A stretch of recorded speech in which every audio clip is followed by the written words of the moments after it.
По изборите фабрика за преработка на отпад ќе се гради на Штипската депонија. Инвестиција на приватна компанија која ќе ја постави целата градба, а ИСЕР ќе учествува само со работна рака. Склучивме преддоговор со една приватна фирма.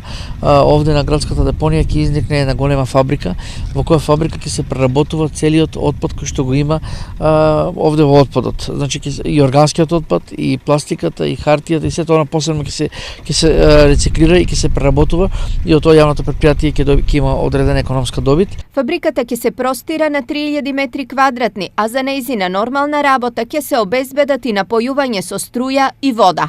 Струја ќе се обезбедува од сопствени агрегати, преку агрегати ќе се обезбедува, а вода ќе правиме бушотина овде за да извадиме вода за потребите, као техничка вода за потребите на самата фабрика. Инаку дневно на Штипската депонија се депонираат околу 200 метри кубни смет, односно близу 1500 метри кубни неделно. По градската депонија најчесто се врши депонирање на комунален отпад.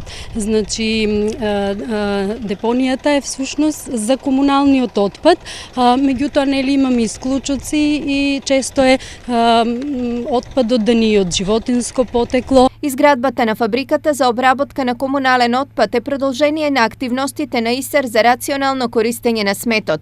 Дел од тоа се и мини фабриките за рециклирање на хартија и пластика, кои во склоп на предпријатието работат веќе 2,5 години.